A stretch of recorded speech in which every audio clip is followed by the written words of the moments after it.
आदाब नाजरीन, आप देख रहे हैं INN न्यूज़। मैं हूं शौकत अली सूफ़ी। आइए नज़र डालते हैं अब तक की कुछ अहम खबरों पर। तेलंगाना के हुजूराबाद में ज़िमनी इंतखाब के लिए पोलिंग सुबह 7 बजे से शुरू हो गई है। हल्के हुजूराबाद, वेनावंका, कमलापुर, जमीकुंटा और एलंदा कुंटा में पोलिंग का अमल जारी है। 106 ग्राम पंचायतों में कुल 306 पोलिंग स्टेशन कायम किए गए हैं। कुल वोटर्स 2,36,283 हैं। इनमें 1,18,720 मर्द वोटर्स और 1,17,563 खवातीन वोटर्स शामिल हैं। ज़िमनी इंतखाब में 30 उम्मीदवार मैदान में हैं, ताहम असल मुकाबला TRS और BJP के दरमियान है। वोटों की गिनती 2 नवंबर को होगी। बिला तातुल पोलिंग को यकीनी बनाने के लिए बरक़ी के साथ सोलार लाइट्स भी लगाए गए हैं। कुल 1,715 अमला इंतखाबी ड्यूटी पर मामूर है। 107 हिस्सास पोलिंग स्टेशनों की निशानदेही की गई है। यहाँ पुलिस की खुसूसी दस्ते कायम किए गए हैं। कुल 3,865 पुलिस एहलकार तैनात हैं। इंतखाबी अहदेदारों ने वोटर्स को मास्क पहनने और जिस्मानी फासले को बरकरार रखने का मशवरा दिया है। 2018 के इंतखाबात में हुजूराबाद में 84.5% पोलिंग रिकॉर्ड की गई थी। क्रूज ड्रग्स पार्टी केस में मुलजिम बॉलीवुड अदाकार शाहरुख खान के बेटे आर्यन खान को आज जेल से रिहा कर दिया गया। शाहरुख खान आर्यन को लेने मुंबई की आर्थर रोड जेल पहुंचे थे। आर्यन सुबह तकरीबन 11 बजे आर्थर रोड जेल से बाहर आए। उसके बाद वो वालिद शाहरुख खान के साथ घर रवाना हो गए। आर्थर रोड जेल का बेल बॉक्स आज सुबह 5:30 बजे खोला गया, जिसके बाद आर्यन के जमानती कागजात जेल के अंदर पहुंच गए। जेल सुपरिटेंडेंट नितिन वाईचाल ने बताया कि आर्यन की रिहाई के अहकामात मौसूल हो गए हैं और रिहाई का अमल जारी है। साथ ही साथ मुलजिम अरबाज मर्चेंट को आज शाम तक रिहा कर दिया जाएगा। अरबाज के वालिद असलम मर्चेंट ने ये बात बताई। अदाकारा जूही चावला ने जुमा को 23 साल आर्यन के लिए मचलका जमा कराया, ताहम रिहाई का ऑर्डर शाम 5:30 बजे तक आर्थर रोड जेल न पहुंच सका, जिसकी वजह से आर्यन जेल से बाहर नहीं आ सके। आर्यन की जमानत जुमेरात को मुंबई हाई कोर्ट ने मंजूर कर ली थी, लेकिन कागजी कार्रवाई मुकम्मल ना होने की वजह से उन्हें जुमा तक जेल में ही रहना पड़ा। अदालत ने इस केस में शरीक मुलजिमान मुनमुन धमीचा और अरबाज मर्चेंट की जमानत भी मंजूर कर ली है। काबिल जिक्र है कि नारकोटिक्स कंट्रोल ब्यूरो ने इन तीनों को 2 अक्टूबर को क्रूज पर मुनक्किद होने वाली ड्रग्स पार्टी के दौरान हिरासत में लिया था और 3 अक्टूबर को बाकायदा तौर पर गिरफ्तार किया था।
TRS उम्मीदवार जी श्रीनिवास यादव ने हुजूराबाद असेंबली ज़िमनी इलेक्शन के लिए मुनक्किद होने वाली रायदही में अपने वोट का इस्तेमाल करने के बाद मीडिया से बात करते हुए राय दहिंदों से अपील की कि वो अपने वोट का इस्तेमाल करें, क्योंकि जमहूरियत में वोट का इस्तेमाल कलीदी हैसियत रखता है। उन्होंने राय दहिंदों से अपील की कि वो अपने साथ किसी भी एक शनाख्ती कार्ड रखते हुए पोलिंग बूथ पहुँचें और अपने वोट का इस्तेमाल करें। जी श्रीनिवास यादव ने TRS की जानिब से तशद्दुद करने का BJP के ऊपर इल्ज़ाम को मुस्तरद कर दिया।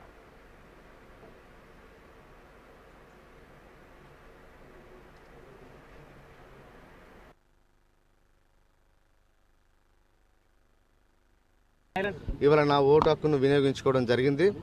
నేను హుజురాబాద్ నియోజకవర్గంలోని ప్రజలను ఒకటే కోరుతా ఉన్నాం. ప్రజాస్వామ్యానికి ఓటు హక్కు అనేది ఆయుధం కాబట్టి అందరం ప్రతి ఒక్కరు కూడా ఇంట్లోంచి బయటకు వచ్చి పోలింగ్ బూత్కి వెళ్ళి ఓటేయాలని చెప్పి కోరుతా ఉన్నా. ప్రజాస్వామ్యం మరిన్ని సంవత్సరాలు పరిడవిల్లాలంటే ప్రతి ఒక్కరు కూడా ఓటు హక్కును వినియోగించుకోవాలని చెప్పి నేను ప్రజలను కోరుతా ఉన్నా. పోలింగ్ శాతం పెరగాలి. ఈ ఎన్నిక ద్వారా ఒక మార్పుకు హుజురాబాద్ ఉప ఎన్నికలు ఒక నాంది కావాలని చెప్పి ఈ సందర్భంగా ప్రజలను కోరుతా ఉన్నా. అందరూ స్వచ్ఛందంగా రండి.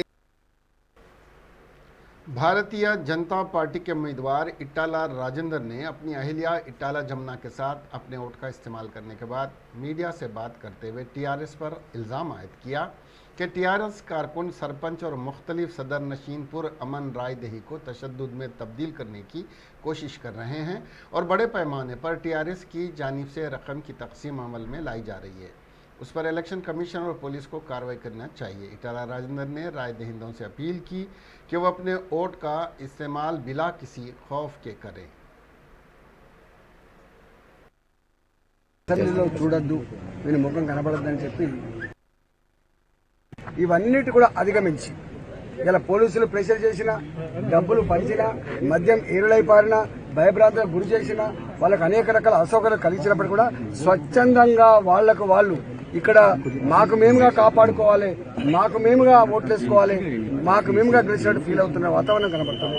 ఈ పరిస్థితి హుజురాబాద్లో ఎందుకు వచ్చిందని చెప్తారు? ఇట్లాంటి పరిస్థితి అంటే ఈటల గారిని అసెంబ్లీలో చూడొద్దు, వీని ముఖం కనబడద్దని చెప్పి పంతం పన్నట్టు అందుకే తన సర్వశక్తి ఈ దేశ తన అనుభవాన్ని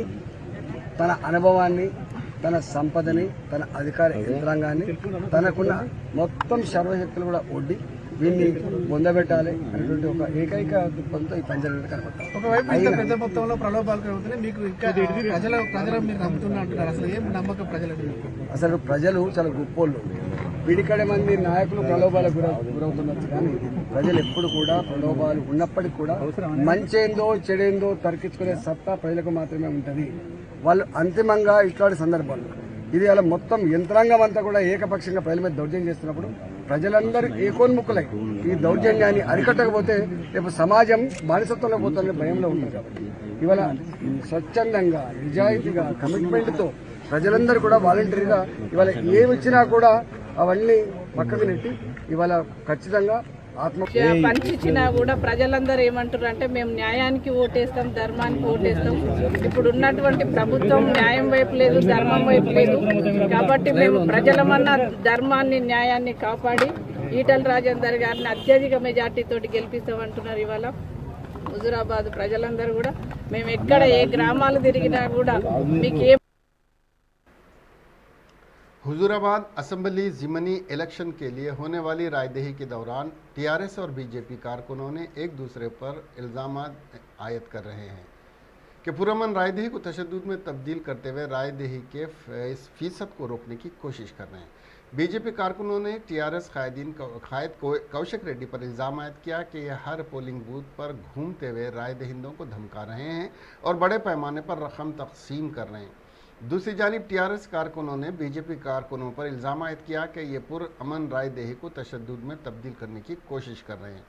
एक दो मकामात पर बीजेपी और टीआरएस कारकुनों को मुंतशिर करने के लिए पुलिस को लाठी चार्ज का इस्तेमाल करना पड़ा।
मजलिस इत्तेहादुल मुस्लिमीन के सरबराह असदुद्दीन अवैसी ने एक बार फिर भारतीय जनता पार्टी को तनकीद का निशाना बनाया। वो नाराज थे कि बीजेपी तेलंगाना में सेकुलर वादे और तकसीरियत को कमज़ोर करने की कोशिश कर रही है। पेशियन गो ये है कि बीजेपी न सिर्फ हुजूराबाद ज़मीनी इंतखाब बल्कि अगले साल उत्तर प्रदेश में होने वाले असम्बली इंतखाबात में भी बगैर कामयाबी हासिल करे चली जाएगी। असद जो यूपी में 100 सीटों पर मुकाबला करेंगे ने कहा कि उनका मकसद योगी को इक़्तिदार में वापस आने नहीं देना है। उन्होंने कहा कि बीजेपी की हुकूमत वाली रियासतों में मुसलमानों को सख्त मुश्किलात का सामना है। असदुद्दीन ने कहा कि तिरुपुरा में 15 मसाजिद को मुनहदिम किया गया है, लेकिन अभी तक किसी के खिलाफ कोई कार्रवाई नहीं की गई। वज़ीर आज़म पर इल्ज़ाम लगाया कि आवास योजना के तहत मुसलमानों को 10 मकानात भी अलाट नहीं किए गए। उन्होंने कहा कि बीजेपी ने उस वक्त कोई मामूली मदद भी फराम नहीं की जब हैदराबाद में गुज़िश्ता साल शदीद बारिश हुई थी, जबकि मरकज़ सिर्फ बीजेपी के ज़ेर इक़्तिदार इलाक़ों में मामूली आफात के लिए मदद फराहम कर रहा है। उन्होंने कहा कि बीजेपी को हुजूराबाद इंतखाबात में सबक सिखाना चाहिए। हुजूराबाद के वोटर बीजेपी की तक़सीम की सियासत को अच्छी तरह समझते हैं। असद ने तेलंगाना में अमन व अमान को बरकरार रखने में पुलिस के बेहतरीन काम की सिताइश की। कमिश्नर पुलिस सत्यनारायण ने मीडिया से बात करते हुए बताया कि हुजूराबाद असम्बली ज़िमनी इलेक्शन में रायदही पुरअमन तौर पर जारी है। उन्होंने राय दहिंदों और अवामुन्नास से अपील की कि वो सोशल मीडिया पर जारी अफवाहों पर यकीन न करें, बल्कि बिला खौफ अपने वोट का इस्तेमाल करें। उन्होंने बताया कि हुजूराबाद असम्बली ज़िमनी इलेक्शन के एलामिया जारी होने के बाद से ही इंतखाबी ज़ाब्ते अखलाक पर सख्ती के साथ अमल किया जा रहा है और रकम तकसीम करने की तलात पर नज़र रखते हुए 3 करोड़ रुपए जब्त करने के अलावा बीजेपी और टीआरएस कारकुनों पर 140 केसेस दर्ज किए गए हैं। उन्होंने इस बात की सख्ती के साथ वजाहत की कि रायदही के दौरान दुबाक और सिद्दीपेट का एक भी फ़र्द हुजूराबाद में मौजूद नहीं है। రెక్టిఫై కావాలని చెప్తున్నారు ఎలందుకుంటలో. మిగతా చోట్ల పోలింగ్ ప్రారంభమైంది. ప్రజలు చాలా కోవిడ్ రూల్స్ను పాటిస్తూ చాలా లైన్స్లో ఉన్నారు. బయట ఎటువంటి అవాంఛనీయ సంఘటనలు జరగకోకుండా పూర్తి స్థాయిలో కేంద్ర బలగాలైతేనేమి, తెలంగాణ రాష్ట్ర పోలీసు బలగాలైతేనేమి 4000 వరకు పటిష్టమైన బందోబస్తులో డిప్లాయ్ చేయడం జరిగింది. ఇప్పటివరకు ఎటువంటి ఇష్యూలు లేవు. కేవలం ఒకళ్ళ మీద ఏదో అవుటర్స్ వచ్చారని రకరకాలుగా చెప్తున్నారు. ఇప్పుడు వరకు ఏదైతే మనం వెరిఫై చేసామో ఎక్కడ కూడా అవుటర్స్ కనిపించలేదు. కొంతమంది రాత్రి కనిపిస్తే వాళ్ళందరినీ కూడా హుజూరాబాద్ అసెంబ్లీ కాన్స్టిట్యున్సీ నుంచి పంపించేయడం జరిగింది. సో ఓవరాల్గా చాలా ప్రశాంతంగా ఉంది. రూమర్స్ని ఎవరినూ నమ్మొద్దు. ముఖ్యంగా సోషల్ మీడియా ఎంత ఫాల్స్ న్యూస్లతో వాళ్ళు ఎలక్షన్ సైలెన్స్ పీరియడ్ వరకు వాళ్ళు రకరకాల ఈవెన్ మెయిన్ మీడియాలో కూడా లోగోల్ని వాళ్ళు ఎడిట్ చేసి పెట్టడం జరిగింది. సో ఈరోజు ఎన్నికల పోలింగ్ రోజు కాబట్టి చాలా జాగ్రత్తగా అందరూ కూడా ప్రజలు చాలా అప్రమత్తతో ఉండాలి. మేము పోలీస్ శాఖ అయితే పూర్తి అప్రమత్తతో ఉన్నాం. ఒక్కొక్క మండలానికి 3 స్ట్రైకింగ్ ఫోర్సులు, 2 స్పెషల్ స్ట్రైకింగ్ ఫోర్సులు, ఆల్ క్రిటికల్ పోలింగ్ స్టేషన్లో కేంద్ర పోలీసు బలగాలని డిప్లాయ్ చేయడం జరిగింది. సాయంత్రం 7 గంటల వరకు ఈ పోలింగ్ జరుగుతుంది. లైన్లో ఉన్న వాళ్ళకి ఎంతసేపు అయినా పోలింగ్లో పాల్గొనే అవకాశం ఉంది. సో ఓవరాల్గా మాత్రం ప్రజలందరూ కూడా. तेलंगाना प्रदेश कांग्रेस कमेटी तर्जुमान और साबिक रुकन पार्लियामेंट डॉक्टर एस राजैया ने वज़ीर आज़म नरेंद्र मोदी और वज़ीर आला के चंद्रशेखर राव पर इल्ज़ाम आयद किया कि वे दस्तूर हिंद पर हल्फ लेने के बाद जमहूरियत का खुलेआम कत्ल कर रहे हैं।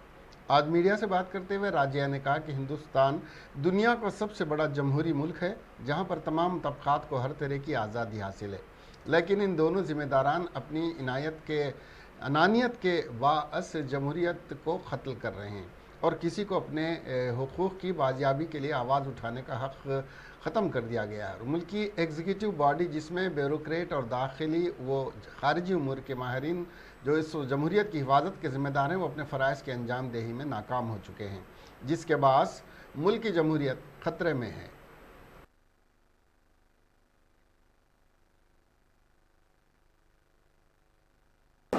इसीलिए पूरे अपने सत्ता में है लोगों को मैं डिमांड करता हूं, यहाँ के केसीआर खुद कुछ उनको ये है तो इस्तीफा देना। वहाँ के मोदी जो इंटरनेशनल में जाके हमारा स्ट्रॉन्ग डेमोक्रेसी है, हमारा अच्छा डेमोक्रेसी है बोलते हैं ना, उन्हें भी रिजाइन करना है।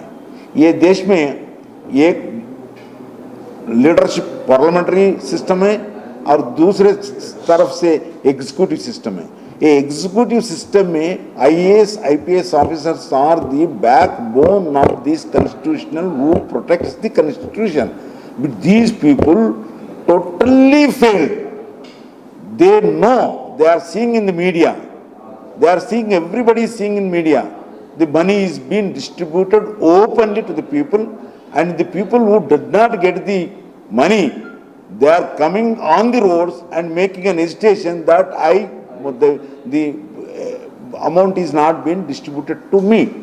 If this is being known to the ordinary people, this is everybody knows in the state and in the country, how come these IAS officers and IPS officers, reasonably responsible persons in the protection of the constitution, they are silent. Their eyes are closed, their ears are closed, they have become puppets of this government. This is not an healthy atmosphere, it is an unhealthy atmosphere. Today, if I am a defense minister, it does not mean that I know everything about defense. Tomorrow, if anybody has been given a charge of the external affairs minister, what are the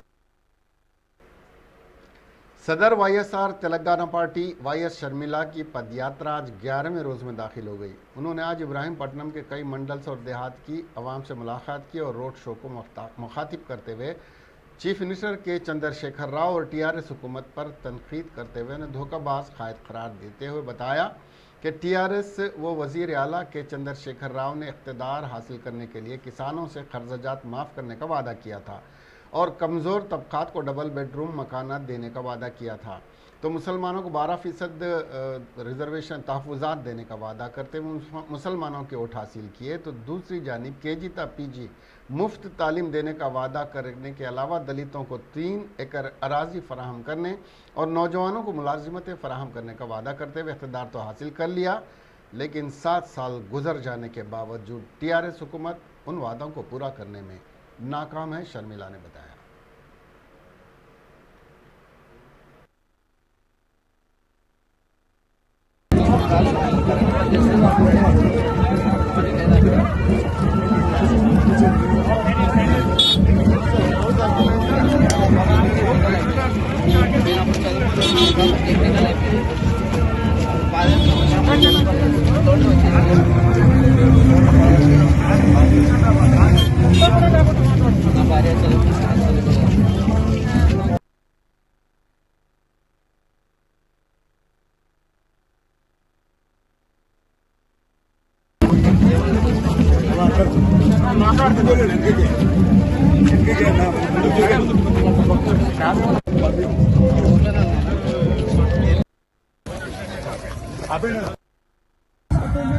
నాలే వాళ్ళు చేస్తారు. పేదోళ్ళు మంచిగా చేస్తేనే నువ్వు కూడా మంచిగా చేస్తావు. Vote ఉండాలంటేనే మంచిగా ఉంటుంది.